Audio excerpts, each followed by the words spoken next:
Aqui é o Rodrigo, psicanalista, psicólogo. Eu estou lendo aqui esse livro, Nunca é o Nome do Menino, do Estevão Azevedo.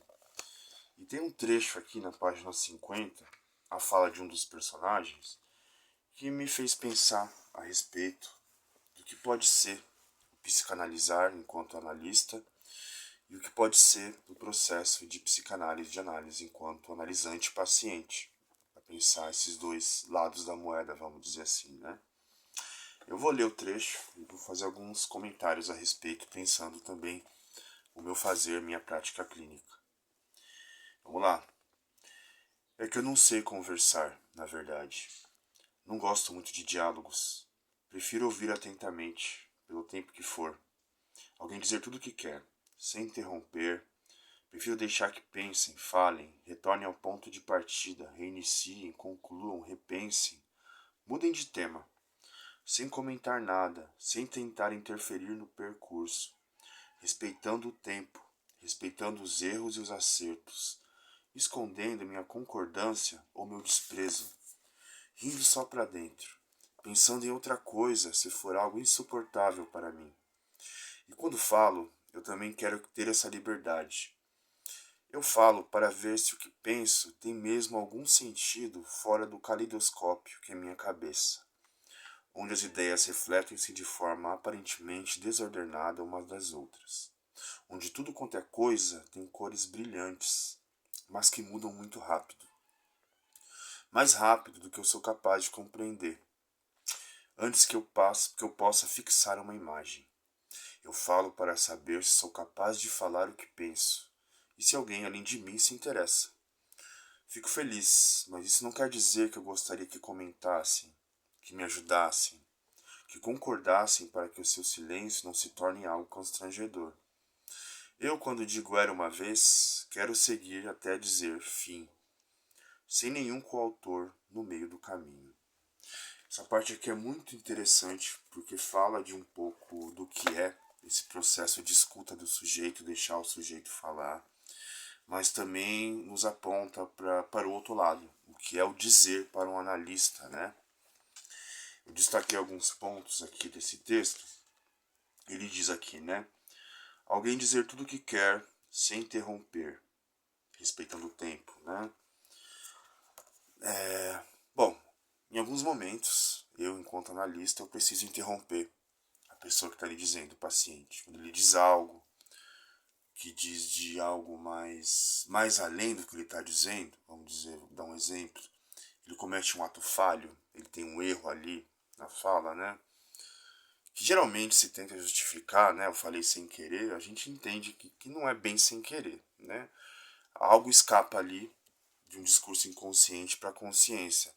E o próprio paciente analisante se espanta, estranha, se incomoda e vai buscar justificar de alguma forma, né? Isso está no plano da consciência, no plano do eu. E ok, o analista está ali exatamente para apontar isso. Ó, você disse isso, né? Ao invés disso, né? Veja bem, essa palavra que você disse, né? Então, no processo de escuta, eu deixo a pessoa falar livremente, né? Mas, se for necessário, é preciso interromper, sim, né? É muito singular os processos, porque, dizendo um pouco agora da minha prática, cada sujeito vai ter um modo de dizer, um modo de funcionar nesse processo de terapia de análise, né? Com algumas pessoas, eu costumo interromper menos, porque faz parte aqui desse acordo transferencial que a gente tem, no sentido de eu entendo que o paciente, a pessoa, ela funciona mais assim no discurso, então eu deixo falar um pouquinho mais e depois eu vou apontar. Algumas pessoas, outros pacientes, eu percebo que é preciso interromper, fazer um parênteses, né? A pessoa está ali falando, concentrada, e opa, isso aqui, né? Às vezes a pessoa se irrita, né? E tudo bem, faz parte do processo. Ela sente como se eu tivesse atrapalhado ali a concentração, a linha de raciocínio dela. Só que a psicanálise ela vai mexer um pouquinho nisso também, né? Às vezes, essa linha de raciocínio ela está muito estruturada, muito bonitinha, né? E a psicanálise vai dar uma rasteira nisso, né? Peraí, Isso que tá tão bonitinho não é tão bonitinho assim. Vamos pensar isso aí que você tá dizendo, né? Então tem essa questão, né? Obviamente a gente chama de associação livre, né? Essa coisa na sessão de psicanálise, a gente inicia deixando o paciente falar. Quem vai começar a falar ali é o paciente, o analisante, não é o analista. Aliás, analista, psicólogo que fala demais na sessão, é de se desconfiar, né? Que aquele é o espaço da pessoa dizer de si, de se escutar, né? Tá mais livre para falar. E tem outro ponto aqui, né? Tá. Respeitando os erros e os acertos, escondendo a minha concordância ou desprezo, rindo só para dentro, pensando em outra coisa se for algo insuportável para mim. Tô pensando aqui enquanto analista escutando, né? Às vezes a gente escuta coisa que, para nós, enquanto pessoas, né, é difícil de escutar, de tolerar, né? Se a gente pensa, por exemplo, questões de lados políticos, né? Não vou atender só pessoas que estão de acordo com o meu lado político, né? A psicanálise não se propõe a isso, a fazer um nicho, né? Um nicho político, né? Um curralzinho ali ideológico. Não. Então eu preciso escutar para além disso, né? O sujeito ali falando uma coisa que para mim é difícil de escutar, mas eu vou guardar para mim, não importa a minha opinião, né? Não importa o que eu acho enquanto verdade daquilo que ele está dizendo, né? Quem sou eu para isso, afinal, né? Então, muitas vezes, sim, a gente esconde concordância, desprezo, assim como quando um paciente diz de um lugar ao qual me identifico, e eu vou concordar, né? Falar, ó, é isso mesmo, né? Claro que algumas vezes é muito relativo isso, né? E muito feito de forma muito delicada, cuidadosa. A gente precisa validar um pouco o que o paciente, a pessoa está dizendo. Aí, de novo, não é uma regra geral, universal para todos, vai depender muito de quem é aquela pessoa, o que ela está dizendo, o que ela está direcionando, qual a situação dela, né? Alguns momentos vai exigir do analista um acolhimento, né? Uma legitimação do que está sendo dito, mas isso é feito com muito cuidado, porque você não pode virar ali um parceiro do seu paciente no sentido de aliado nesse discurso, que muitas vezes é um discurso que vai ter contradição, né? Então, é um cuidado que a gente toma, né? Pensando em outra coisa, se for algo insuportável para mim. Isso aqui já é um ponto mais complicado, porque existe uma linha aqui entre um pensamento flutuante, de tá, eu tô ouvindo uma atrocidade, mas não necessariamente eu vou entrar num devaneio ali e fingir que não tô ouvindo, né? Talvez eu deixe essa escuta mais solta, né? Menos rígida, para tentar entender o que está sendo dito ali, né? E quando eu falo, eu também quero ter essa liberdade. Eu falo para ver se o que eu penso tem mesmo algum sentido fora do caleidoscópio que é a minha cabeça.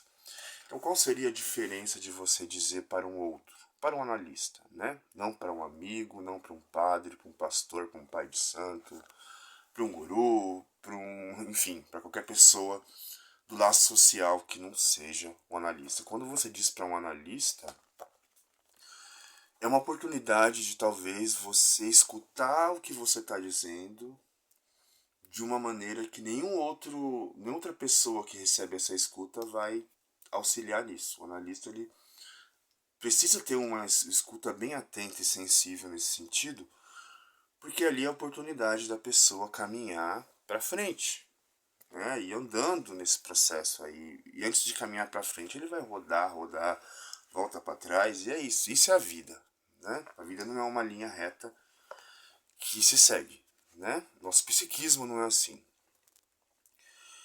Então, sim, né? Essa coisa de ver se faz algum sentido o que eu estou dizendo, né? Um sentido para mim, um sentido que eu vou criar, vou questionar, vou derrubar, vou reformular. Aí vai depender muito do processo. E nesse sentido, né? É a diferença de se falar o que se pensa, o que está sentindo na sessão. Né? Porque às vezes o que você diz na sessão, você já falou pro seu melhor amigo, melhor amiga, quem quer que seja, né?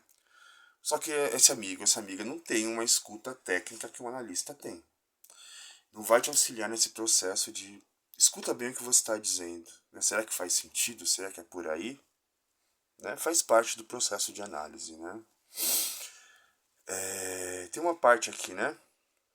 Eu falo para saber se sou capaz de falar o que penso, né? Muitas vezes o que é dito na análise é dito pela primeira vez, como o que é dito na análise já foi dito várias vezes, e aí a gente tem a repetição, né? A gente vai olhar para essa repetição.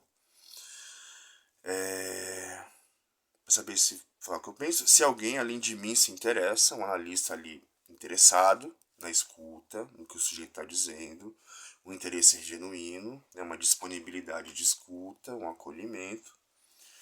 Fico feliz, mas isso não quer dizer que eu gostaria de que comentassem. Aí é uma advertência para o psicólogo analista que fala demais. Às vezes eu faço isso, já fiz isso?